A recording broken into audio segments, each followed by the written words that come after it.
je suis enseignante-chercheuse à l'école des mines de Saint-Étienne depuis 2018. Je travaille au sein du centre Sciences des matériaux et des structures, mais également au sein du laboratoire Georges Friedel, donc rattaché à l'école des mines de Saint-Étienne. Je fais partie d'une équipe qui travaille principalement sur les matériaux céramiques. Donc, notre spécialité de recherche consiste à travailler principalement sur les procédés d'élaboration innovants de matériaux céramiques, avec l'idée d'améliorer les procédés d'élaboration pour améliorer ensuite les microstructures et les propriétés finales des matériaux.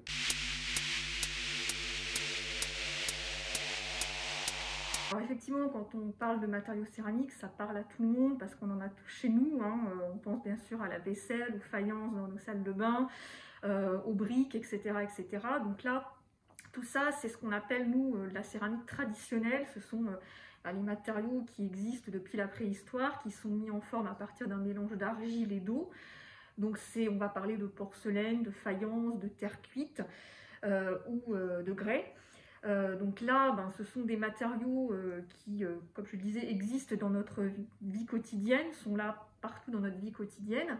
Et puis à côté de ça, il y a d'autres matériaux céramiques qui sont un petit peu plus récents, qui datent, on va dire, du début du XXe siècle. Ce qu'on appelle les céramiques techniques, ce sont tous les matériaux céramiques qu'on va retrouver dans l'industrie. Alors là, avec différentes applications industrielles, on les retrouve dans l'aéronautique, dans l'aérospatiale, dans le médical, dans les voitures, dans l'électronique. Et nous, on travaille plus particulièrement sur les céramiques techniques. Donc, alors, on ne va pas trop rentrer dans les détails de la chimie, mais on va dire qu'on a affaire à des matériaux qui se présentent sous forme d'oxyde, de carbure, de nitrure, etc., etc. Et on a donc affaire à des matériaux qui se fabriquent exactement de la même manière que les céramiques traditionnelles, c'est-à-dire qu'on va partir d'une poudre qu'on va ensuite mettre en forme, et ensuite la pièce mise en forme, on va la cuire pour arriver aux propriétés finales, pour la consolider, pour arriver au matériau final.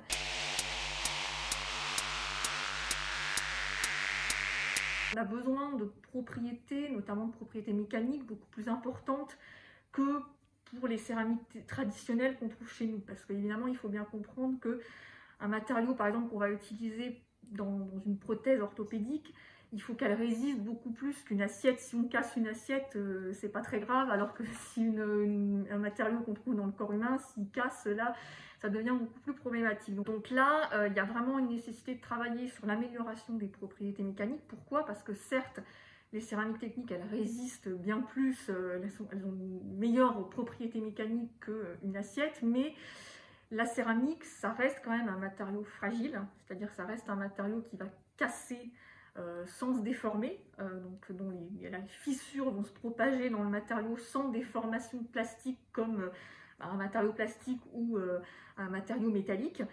Donc il y a beaucoup de recherches qui ont lieu sur les matériaux céramiques techniques dont l'objectif est d'améliorer les propriétés mécaniques, de faire en sorte que ces matériaux résistent mieux à la propagation des fissures.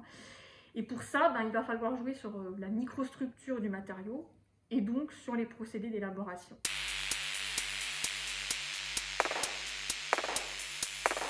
Et puis il y a aussi un autre aspect qui est de travailler sur l'impact énergétique des procédés de fabrication.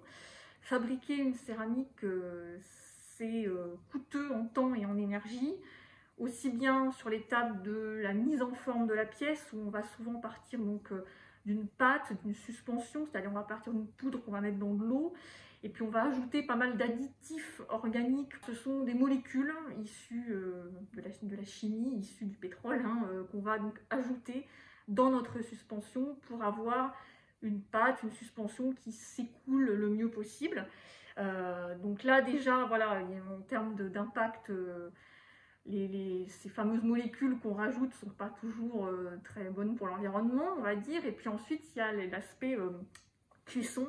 Pour consolider la pièce, pour lui apporter ses propriétés finales, il va falloir cuire la pièce à très haute température. Donc ça veut dire qu'on va mettre les pièces dans un four, il va falloir faire monter le four à ces températures, 1000-1500 degrés, parfois plus pour certains matériaux.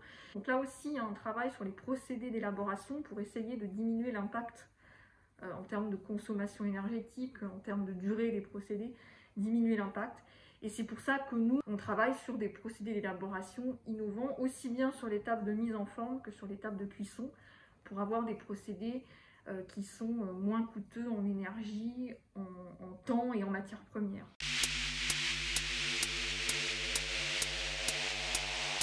Classiquement, la cuisson des céramiques se fait dans un four, on va dire traditionnel, qui est un four qui est équipé de résistance.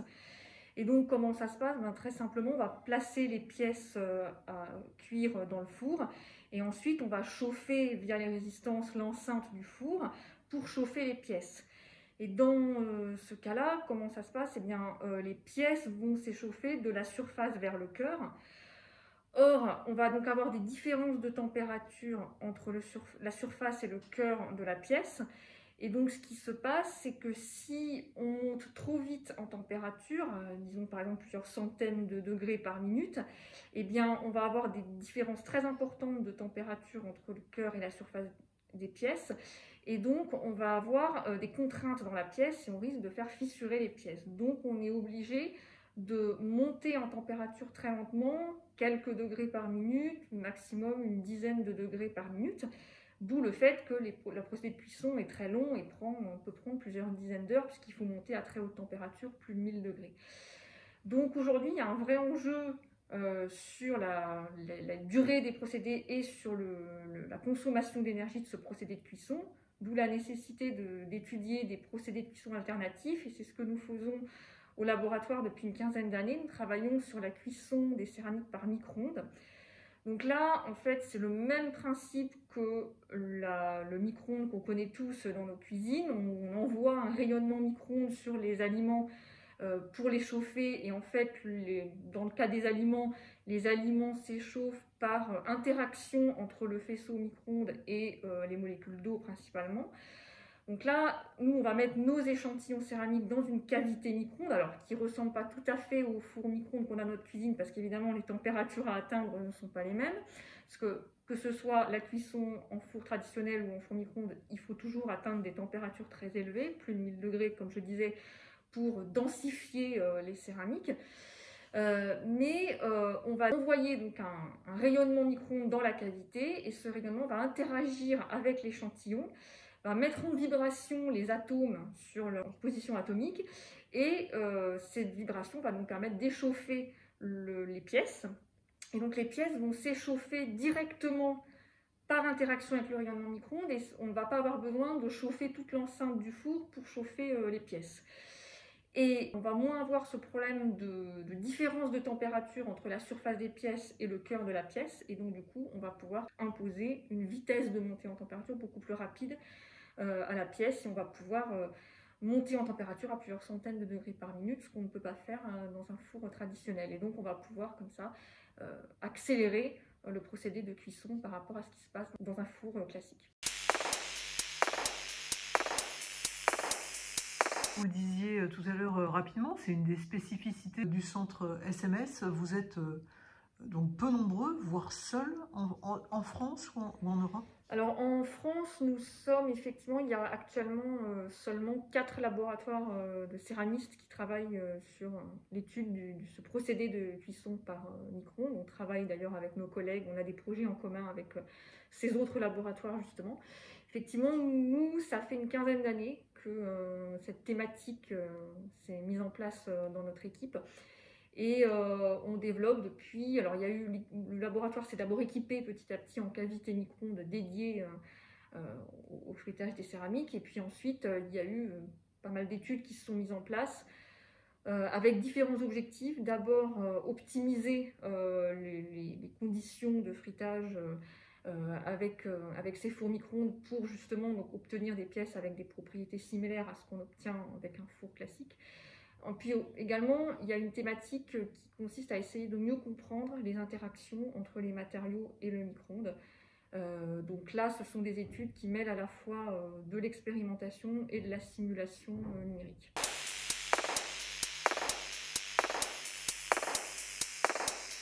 Sur un certain nombre d'applications, on travaille de plus en plus sur ce qu'on appelle les structures architecturées, où on va chercher à avoir non plus simplement une pièce massive, sans porosité, mais une pièce où on va introduire des porosités, mais pas n'importe comment, parce qu'on sait que dans la céramique, donc comme je disais, c'est un matériau fragile, donc ça veut dire que le moindre défaut non contrôlé dans la pièce va être un défaut qui va initier des fissures et qui va donc ensuite conduire à la propagation de fissures et donc à la rupture finale de la pièce. Quand on parle de structure architecturée, on cherche à introduire volontairement de la porosité, mais de manière contrôlée, avec par exemple des structures périodiques, où on va avoir de la porosité introduite de manière non aléatoire dans la pièce. Et l'idée étant d'avoir effectivement des structures qui sont plus légères. Et pour certaines applications, c'est pas forcément gênant d'avoir des propriétés mécaniques un peu plus faibles. Ça peut être utilisé notamment dans des applications dans des filtres et également les applications médicales. Par exemple, quand on travaille sur des substituts osseux, où là, on va travailler sur des matériaux implantés dans un défaut osseux avec l'objectif ensuite qu'ils se dégradent progressivement au fur et à mesure de la repousse osseuse. Et donc là, les propriétés mécaniques ne sont pas les propriétés les plus critiques. Et donc, on peut se permettre d'avoir des pièces avec des propriétés mécaniques un peu moins élevées que dans d'autres applications. Je ne fais pas du tout de travail de simulation numérique, je travaille exclusivement sur de l'expérimental.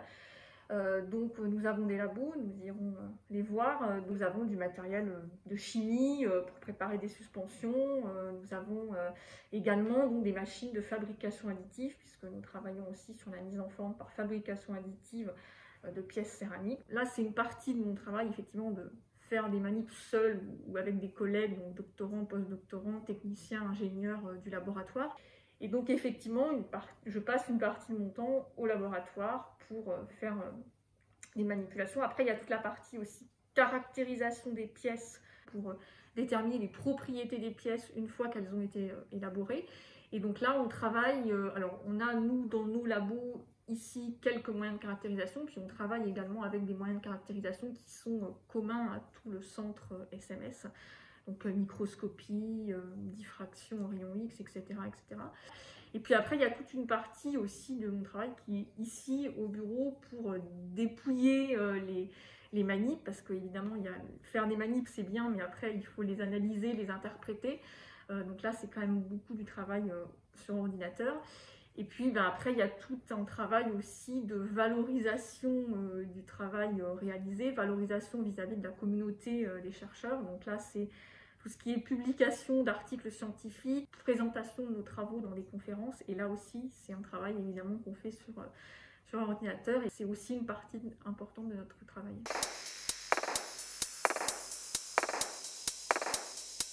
Le Fab Lab, ce n'est pas un laboratoire de notre centre SMS, c'est un lieu qui est ouvert à tous et à toutes dans l'école des mines, aussi bien personnel que étudiants.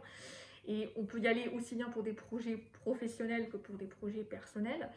Et donc il y a au Fab Lab des imprimantes 3D, alors imprimantes 3D j'allais dire classiques qu'on peut quasiment avoir à la maison aujourd'hui, où on va pouvoir fabriquer des pièces avec un filament plastique qui vient à travers une buse qui est fondue et qui ensuite vient se déposer sur un plateau et on fabrique une pièce couche par couche. Et donc nous, au labo, pourquoi utilise-t-on ces imprimantes 3D? Parce que nous les utilisons avec des filaments qui sont chargés en céramique. Donc des filaments qui ont été fabriqués par un industriel en l'occurrence qui était au départ spécialiste de synthèse de poudre et qui s'est mis il y a quelques années à fabriquer ces filaments donc chargés en céramique. Donc, dans le filament, il y a à peu près 50% de poudre céramique. Et donc, on va pouvoir mettre en forme des pièces exactement comme avec un filament plastique, sauf que là, c'est un filament chargé en céramique. Et donc ensuite, une fois que les pièces sont fabriquées, on va d'abord les mettre au four pour faire un premier traitement thermique pour éliminer tous ces liants qui ont été, toute cette partie plastique entre guillemets qui ont été ajoutées pour retrouver donc ensuite une pièce 100% céramique qui va ensuite être cuite dans un autre four pour obtenir la pièce consolidée.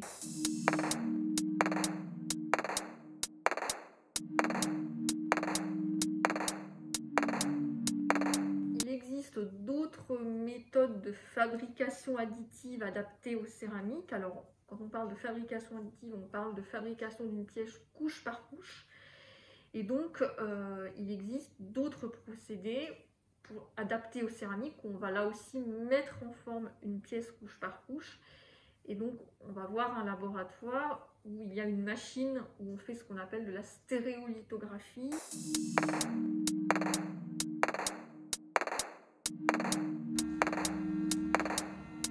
Quand on fait de la fabrication additive, on part toujours d'un fichier qui contient les pièces, donc une modélisation 3D des pièces qu'on veut imprimer. Donc là, on voit par exemple c'est le cylindre qu'on souhaite imprimer.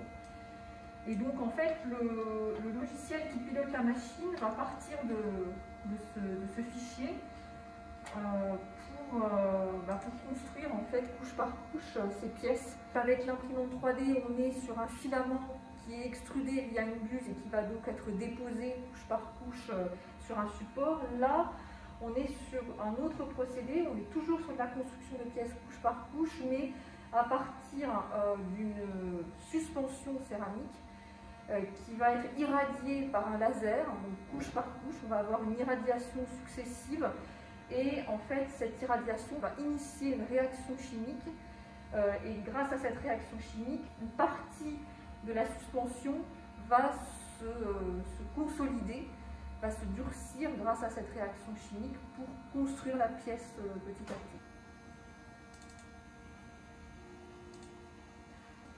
On a la tube remplie de suspension ici, le laser ici, et le laser va venir irradier dans la cuve seulement à l'endroit où on veut mettre de la matière. La différence entre, par exemple, ce qui va sortir de cette machine, ces cylindres, et ceux qu'on a vus hier, qui étaient en cours de fabrication avec l'imprimante 3D, concrètement, la différence, elle est où? Là, on est sur un procédé qui permet d'obtenir une meilleure résolution, moins de rugosité en surface.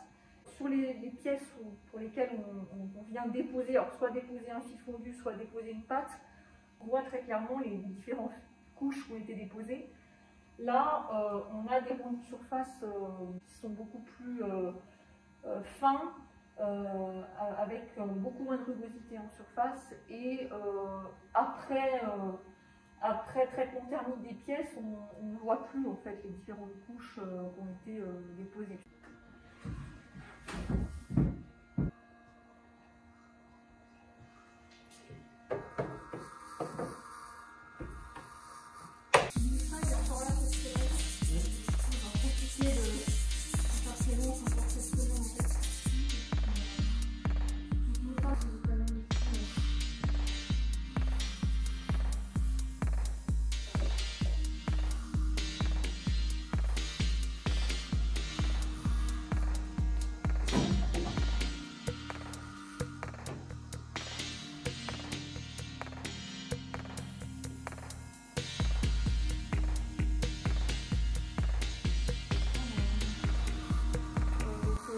Voilà à quoi ça ressemble, hein, ce genre de suspension.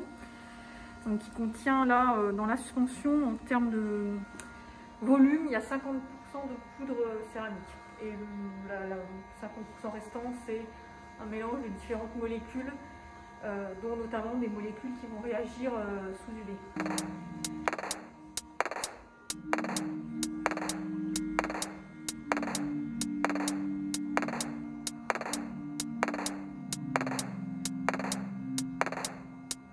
On voit ici la cuve avec la suspension à l'intérieur, le plateau qui est ici qui va donc descendre dans la suspension et en dessous on a le laser qui va venir irradier la suspension et en fait le plateau va remonter petit à petit et les échantillons vont se construire sur le plateau et ils vont se construire à l'envers en fait hein, par rapport au schéma, au dessin de la pièce en céramique.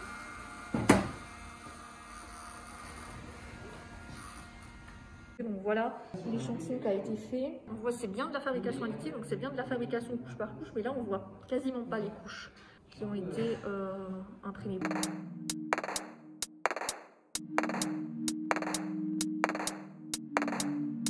Alors là on va voir justement la partie préparation de cette fameuse suspension qui contient donc de la poudre céramique et puis tout un tas de molécules qu'il faut ajouter, qu'il faut formuler, comme on dit, correctement, pour pouvoir ensuite utiliser cette suspension dans la machine de stéréolithographie et avoir donc cette réaction chimique entre les molécules et le laser. Donc là, il y a tout un travail et qui fait partie aussi du travail au laboratoire.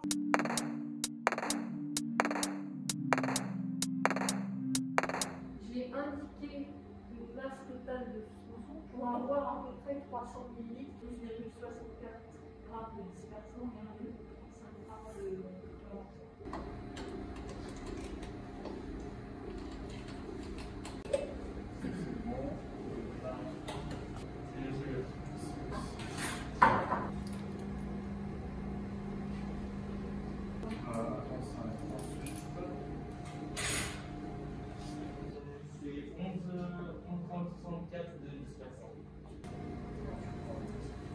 C'est du miel, ça. Ouais, c'est ça. Bon, j'avais pas mangé ça au petit déjeuner, mais... Je vais refaire un petit réglage.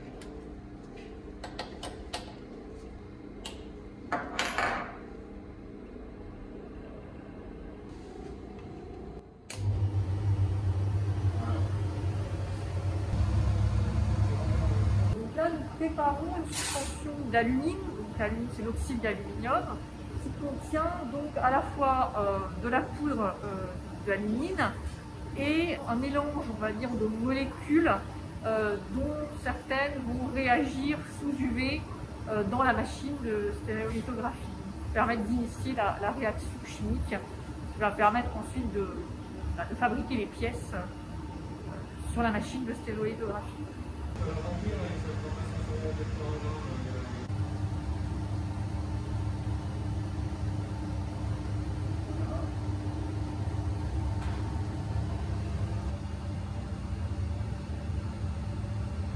Donc là, on y va progressivement.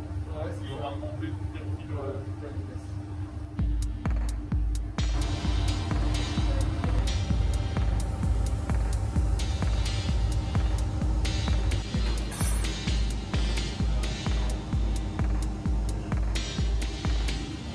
Là, on voit une sorte de niveau qui va disparaître petit à petit, homogénéisant la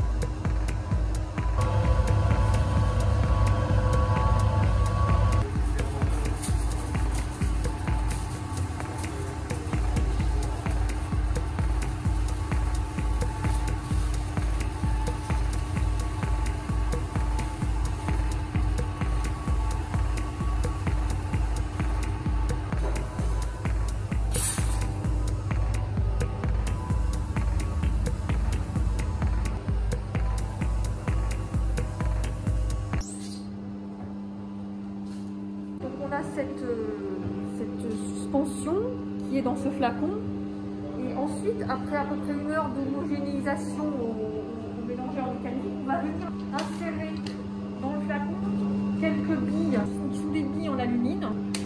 On va ensuite refermer le flacon et on va placer ce flacon en agitation sur ce qu'on appelle un mélangeur à rouleau.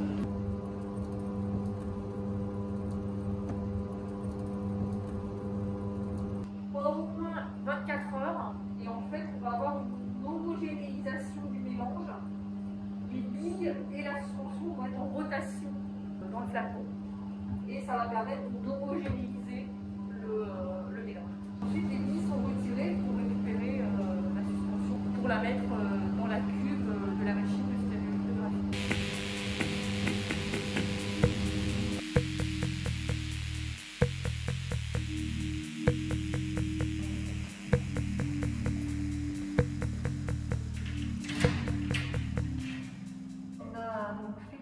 De présentation, alors un petit peu générale, à la fois une présentation générale des matériaux céramiques et puis une présentation un petit peu plus focalisée sur nos travaux. Ici on a un exemple qui illustre bien ce qu'est la cuisson d'une pièce et l'effet que peut avoir la cuisson d'une pièce. Donc ici vous avez de gauche à droite différents cylindres qui ont été cuits à différentes températures. Ça illustre bien le procédé de densification de la pièce pendant la cuisson. On voit très bien que la pièce, ses dimensions diminuent au fur et à mesure qu'on cuit à plus haute température. Je peux vous montrer deux exemples de pièces.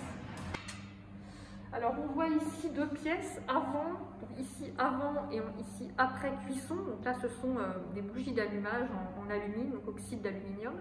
On voit très bien là la différence de dimension entre les pièces. Ici on a donc la pièce avant cuisson et ici on voit bien qu'on a une pièce qui a diminué de volume. Donc on a une diminution de volume après la cuisson à masse constante, ce qui veut dire qu'on a une augmentation de la densité de la pièce. Donc qu'est-ce qui se passe pendant la cuisson? En fait, on va donc chauffer la pièce, donc on va lui apporter de l'énergie, donc sous forme de chaleur. Et donc cette énergie apportée à la pièce va permettre d'initier des mouvements de matière à l'intérieur de la pièce qui vont permettre tout simplement de combler les vides, les porosités dans la pièce et qui vont donc permettre de fermer progressivement ces porosités pour arriver donc à une pièce si possible totalement dense. En tout cas, c'est en général souvent l'objectif. Et donc évidemment, quand on ferme la porosité, quand on n'a plus de vide à l'intérieur de la pièce, eh bien, on augmente les propriétés mécaniques de la pièce, puisque les porosités dans une pièce, ça va agir un petit peu comme un des défauts qui vont initier la propagation des fissures. Et donc on cherche en général à en avoir le moins possible. Et donc grâce à ce procédé de cuisson où on va progressivement fermer les porosités à l'intérieur de la pièce, eh bien, on va obtenir des pièces denses et donc avec des propriétés mécaniques bien supérieures à une pièce comme ça avant cuisson. On voit ici des pièces en porcelaine qui ont été mises en forme par un autre procédé de fabrication additive qui s'appelle le robocasting.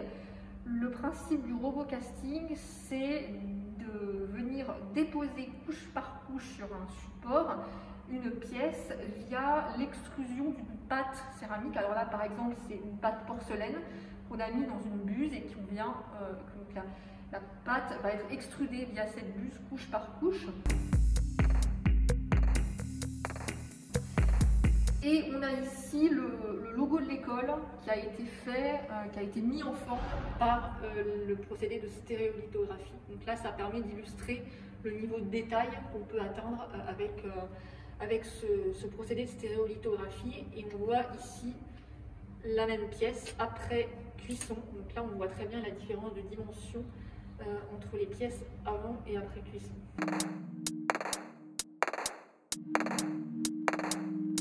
Effectivement, moi j'interviens dans le cursus ingénieur civil des mines, donc qui est le cursus principal de l'école des mines. Donc j'interviens aussi bien en cours, en TD, en TP, mais également dans des projets. J'encadre des étudiants dans des projets. Donc effectivement, on est amené, via les projets notamment, à les faire venir au laboratoire pour les faire travailler sur un certain nombre de projets en lien avec nos projets de recherche. Je pense que c'est effectivement important de leur faire prendre conscience de plus en plus de tous les enjeux environnementaux liés au procédé de fabrication des matériaux. Et puis, voilà, via des cours, via également des projets où on leur propose de venir travailler sur, par exemple, ces procédés innovants de fabrication, on est amené donc à les sensibiliser à toutes ces questions-là.